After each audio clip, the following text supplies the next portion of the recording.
మే 13న జరిగే ఎన్నికల్లో ఓటు హక్కు ప్రాధాన్యతను తెలియజేసేందుకు ఎర్రవారిపాలెం మండల కేంద్రంలో రెవెన్యూ ఎంపీడీఓ ఆఫీస్ సచివాలయ సిబ్బంది పోలీస్ మరియు విద్యాశాఖ ఆధ్వర్యంలో వచ్చే ఎన్నికల్లో ఓటు హక్కు ప్రాముఖ్యతను తెలియజేసేందుకు ప్రభుత్వ పాఠశాల విద్యార్థులతో ఎంఆర్ఓ ఆఫీస్ నుంచి కూడలి వరకు చైతన్య ర్యాలీ నిర్వహించారు.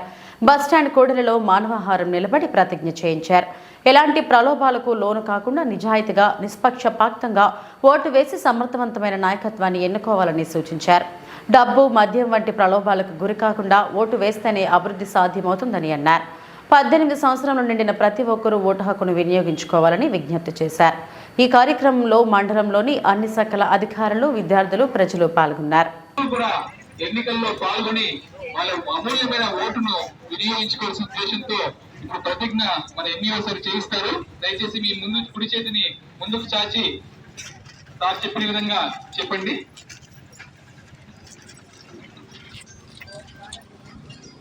భారతదేశ పౌరులమైన మేము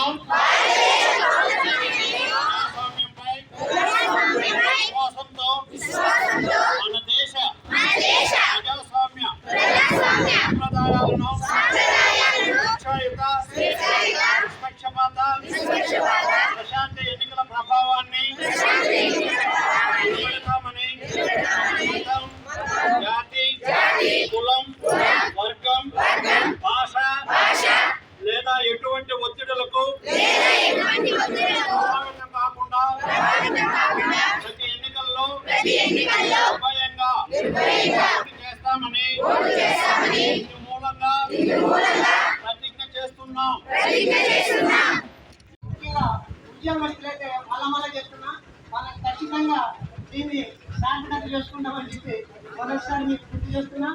అది కూడా కాకుండా ఓటు ఎంత నిలవైందంటే నిన్న మేము అంబేద్కర్ చేసినప్పుడు ఒకసారి గట్టిగా చెప్పుకున్నాం. గతంలో ఓటు హక్కు అనేది డిగ్రీ చదువుకునే వాడికి ఉండాలని చెప్పి పట్టణ లాంటి వాళ్ళు వాదించారు. అదేవిధంగా భూస్వాములకి భూమి ఉండే వాడికి ఉండాలని చెప్పి గాంధీ లాంటి వాళ్ళు కూడా వాదించుకున్నట్టు బాబాసాహెబ్ అంబేద్కర్ ప్రతి పార్టీ ఉండాలని నిన్న ప్రతి ఒక్కరికి ఓటు హక్కు ఉండాలని చెప్పి నివేదించారు. ఆయన మండలంలో ఓటు ఉన్న ప్రతి ఒక్కరు కూడా నిర్భయంగా నిష్పక్షపాతంగా ఓటు వేయాలని తీసుకొస్తున్నాం. దానికి అందరూ సహకరించాలనుకుంటున్నాం.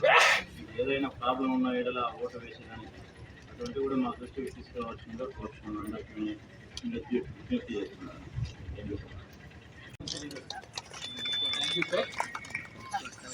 చివరగా ఇది ఒక ఎన్నికల పర్వం, దేశ గర్వం, ఒక పండుగ వాతావరణం దేశమంతా ఉంది. ఎన్నికలంటే భారతదేశానికి ఒక పండుగ వాతావరణమే. కాబట్టి యావత్ జిల్లందరికీ కూడా ఓటర్లందరూ కూడా తప్పనిసరిగా ఎటువంటి ప్రలోభాలకు